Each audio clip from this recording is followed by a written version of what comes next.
Salut, c'est co-créateur, c'est Lilou. Aujourd'hui, je suis à Marseille avec Vanessa, qui est une des intervenantes à ce magnifique congrès qui a lieu ce week-end à Marseille, des expériences de mort imminente. Donc, tu viens, raconte-nous ton histoire, puisqu'il y a un petit accent canadien et pourtant tu habites en Belgique. Donc, bonjour à tous les Canadiens et les Belges qui nous regardent. Ben oui, en fait, je suis du Québec, de Montréal, donc j'ai réalisé mes études de premier cycle à Montréal. Et depuis presque 3 ans maintenant, je suis en Belgique. Je travaille avec le professeur Steven Lorez sur la conscience. Donc, tout ce qui est patient en état de conscience altéré, on essaie de comprendre le fonctionnement cérébral résiduel de ces patients-là et aussi dans l'avancement de la connaissance sur la conscience en général. Donc, qu'est-ce que tu apprends, qu'est-ce que tu as appris, où en est en fait ce savoir sur la conscience? Est-ce qu'il est plus avancé peut-être en Europe ou, enfin, comment ça se passe? Ben, on a beaucoup progressé, je dirais, depuis que les techniques de neuroimagerie se sont perfectionnées. Donc, depuis 20 ans, une vingtaine d'années qu'on s'est perfectionné. Et donc, maintenant, on sait que on peut utiliser ces techniques en paraclinique, si je veux dire, parce que ces patients-là sont souvent difficilement évaluables au chevet parce qu'ils ont souvent des problèmes moteurs, problèmes cognitifs, problèmes langagiers qui les empêchent de nous montrer qu'ils sont conscients. Donc, nous, c'est très important qu'on applique le bon diagnostic pour ces patients-là, pour la prise en charge à long terme et pour le pronostic aussi.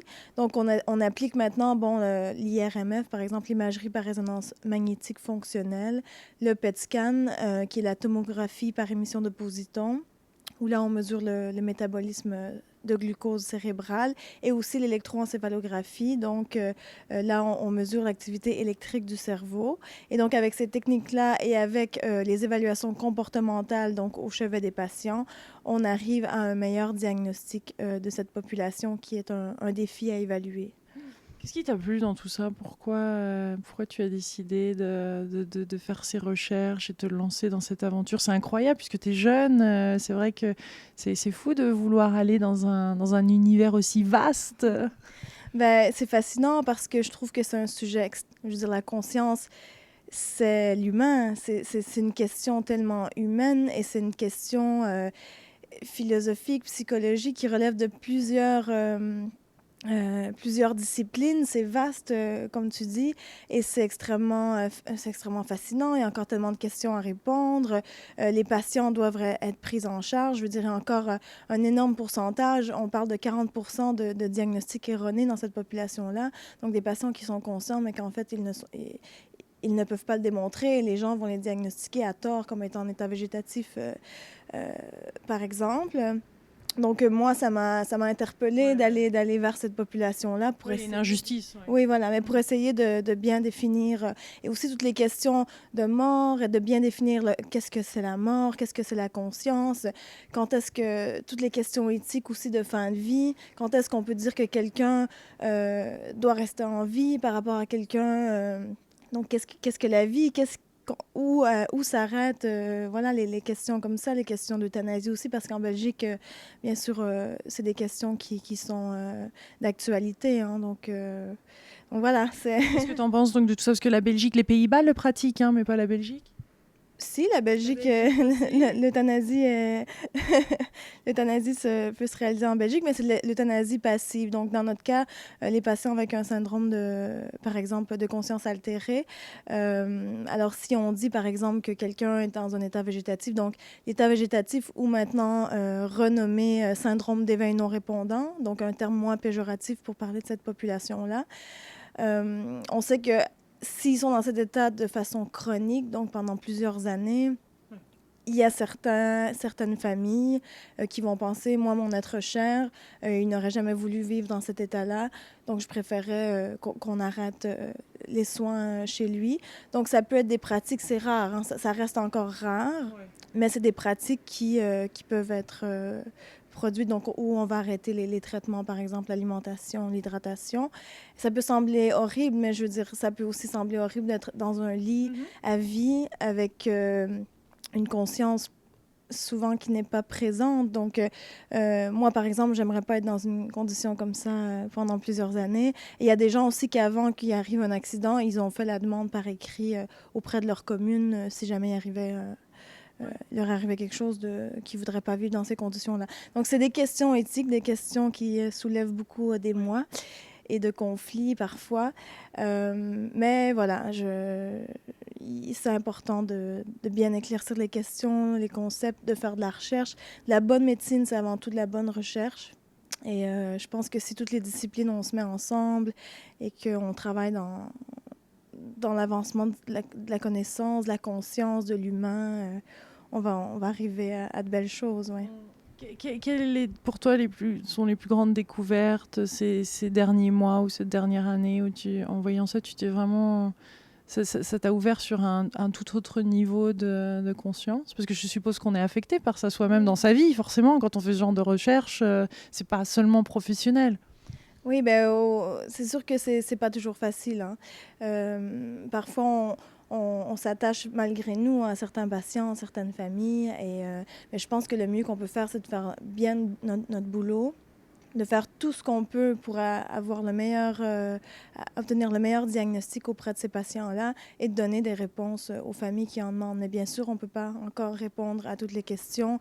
Par exemple, au niveau pronostic, on sait qu'il y a des patients qui vont mieux récupérer que d'autres. On ne sait pas toujours pourquoi. Il y a encore des mystères. Mais je pense que c'est mieux d'en faire un peu que de ne rien faire du tout. Et moi, ça me donne des leçons de vie parce que de voir des gens comme ça, je me dis, la vie, il faut en profiter, il faut vivre à fond, il faut donner, il faut aimer, il faut partager, il faut... Et je pense que tout être humain a un certain devoir d'apporter quelque chose à l'humanité, quoi. Et donc... Génial. Et quel est ton raisonnement par rapport à la conscience et le cerveau et leur relation? Est-ce que la conscience est créée par le cerveau? Est-ce que l'expérience d'ébène est troublante, hein, quand même? Oui, tout à fait. Mais le cas d'ébène, c'est un cas miracle, hein, parce que, bon, comme il disait, selon les circonstances, les médecins pensaient que c'en était fini. Mais ça illustre justement que la médecine, on n'est pas au bout de nos connaissances. Je veux dire, on est toujours en train d'apprendre. Et oui, on se base sur les connaissances d'avant, sur la majorité des cas qu'on voit, de dire, ce patient-là, je ne crois pas qu'il va récupérer, parce qu'il faut faire la part des choses à un certain moment donné. Mais il y a toujours des cas qui vont nous étonner. Même moi aussi, dans ma pratique, parfois, je vois des patients en soins intensifs où on pense vraiment qu'ils n'ont aucune chance de survivre et pourtant, ils vont récupérer. Mais les gens qui récupèrent aussi bien le font assez rapidement. Donc, on ne verra pas, par exemple, après 15 ans, quelqu'un qui a été, par exemple, en état végétatif, syndrome d'éveil non répondant, après 15 ans, se réveiller. Non, parce que le cerveau a besoin d'être en constant, en action tout le temps pour rester en vie, parce qu'un neurone qui ne travaille pas est un neurone qui va mourir. Donc, les gens qui vont récupérer comme ébène vont le faire rapidement. Et donc, pour moi, dans ma pratique à moi, je vois que des patients qui ont un cerveau défectueux, donc un cerveau lésé, ne seront plus conscients. Donc, je me dis, si on n'a pas besoin du cerveau pour être conscient, pourquoi alors ces patients-là ne le sont pas? Parce qu'on voit bien que le cerveau et la conscience sont associés. Donc, il y a cette hypothèse que j'ai entendue ici au cours du symposium, par exemple, Eben aussi en parlait, que le cerveau serait le récepteur de la conscience. Alors, peut-être, mais il faut ces questions-là, je veux dire, on avance des hypothèses, c'est bien, mais il faut se rappeler que les hypothèses ne sont pas des conclusions et qu'il faut absolument mettre un protocole en place, essayer de vouloir prouver cette hypothèse-là pour dire que on a fait des travaux scientifiques, c'est empiriquement prouvé. Donc, ça reste... Voilà, ça reste toujours une hypothèse, mais selon ce qu'on voit en pratique médicale chaque jour, on voit bien qu'un patient a besoin de son cerveau pour être là. Et surtout d'un réseau, parce que moi, ce qui m'a le plus fasciné dans le début de mes travaux sur la conscience, c'est de voir qu'on n'a pas besoin de tout notre cerveau pour être conscient, mais d'un certain réseau donc qui englobe les régions fronto-temporopariétales bilatéralement, ainsi que le thalamus, et des régions aussi qui sont plus internes, comme le cortex mésiofrontal, le précuneus, qui sont des structures qui doivent absolument être fonctionnellement connectées et fonctionnellement actives pour qu'on puisse avoir une perception consciente de soi et de son environnement. Et on voit que les patients qui ne sont pas conscients vont avoir, par exemple, avec le PET scan, un hypométabolisme, donc une diminution de l'apport en glucose au niveau de ce réseau-là. Donc, ce qu'on voit, c'est que la conscience, le niveau de conscience des patients va être corrélé avec une certaine activité cérébrale. Donc ça, on ne peut pas le nier, c'est ça, c'est ce qui est prouvé dans les travaux jusqu'à maintenant. Donc moi, je suis ouverte. C'est des cas comme ça uniques, tels que Keben, qui avait quand même son cerveau, si on peut dire, dans le pu. Enfin, il était pratiquement non fonctionnel à part certaines parties extérieures, mais c'est fou de... Vous avez lu tout le... J'ai pas lu son dossier médical, j'aimerais bien voir, mais oui, il a été dans un coma, mais il y a beaucoup de patients qui vont être dans un coma pendant plusieurs jours et qui vont récupérer. Donc, le cerveau d'Eben ne devait pas être en si mauvais état parce qu'il a tout récupéré. Il n'a aucun handicap, je veux dire, c'est un cas miracle, mais son cerveau devait quand même un peu fonctionner pour que... Et souvent, malheureusement aussi, peut-être que le diagnostic a été mal fait à son chevet, peut-être qu'il y avait un peu de signe de conscience, peut-être qu'il était en conscience minimale, mais qu'on a mal évalué, qu'on a dit, bon, il n'y a pas de réponse, il est en coma.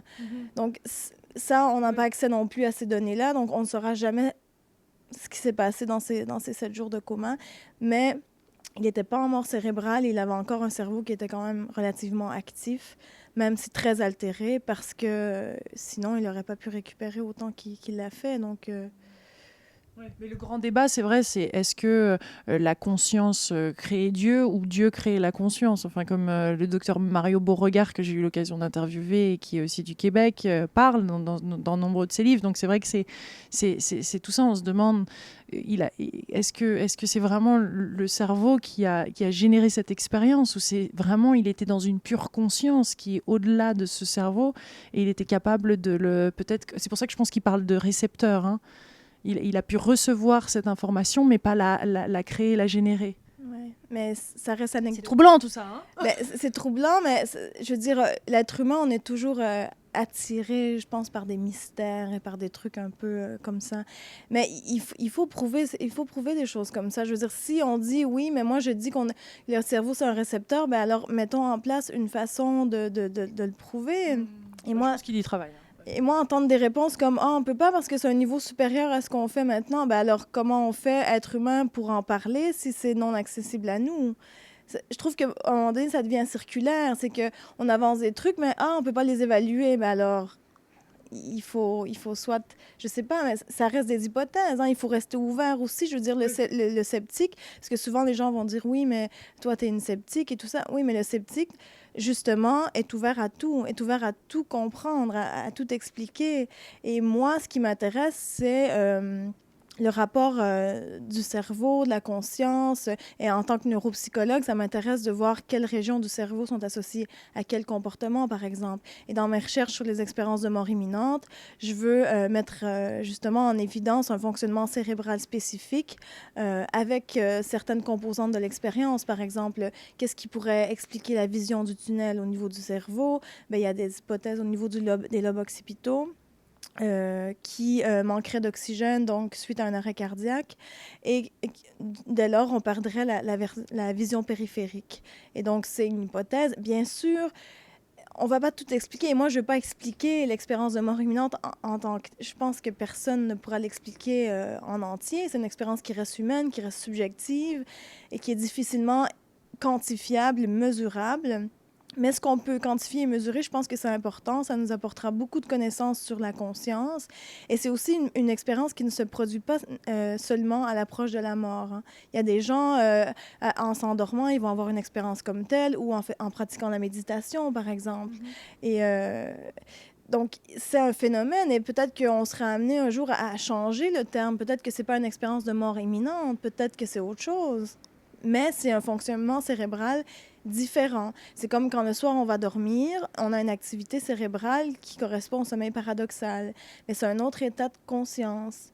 Peut-être que l'expérience de mort imminente aussi, c'est une expérience spirituelle, et spirituelle ne veut pas dire religieuse, parce que tout le monde la vit à travers le monde, hein, donc c'est une expérience réelle, bien sûr qui ne sera pas seulement explicable par les mécanismes neurophysiologiques, mais comme toute expérience humaine, les mécanismes neurophysiologiques sont associés à l'expérience. Donc, on ne peut pas dire non plus « Ah, moi, je rejette toute explication neurologique de l'expérience, c'est pas possible. » C'est parce qu'on a peur de réduire le phénomène. Et voilà, en tant qu'humain, on n'aime pas...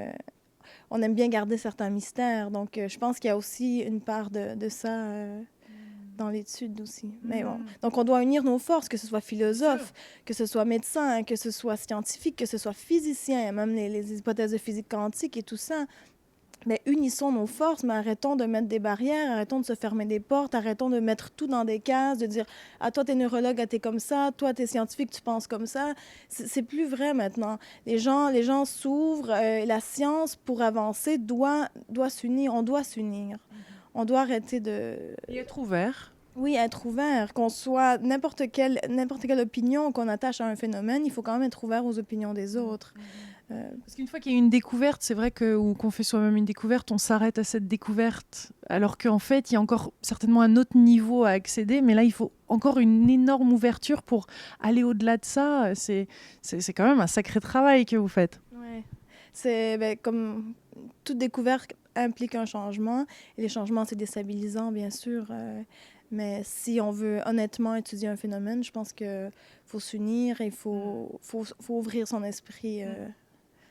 Très bien. Merci beaucoup, Vanessa. Merci de cette délicieuse conversation. De rien, merci à toi. Plein de bisous, mes délicieux co-créateurs, et à très bientôt pour plein d'autres magnifiques interviews lors de ce congrès. Plein de bisous. Au revoir.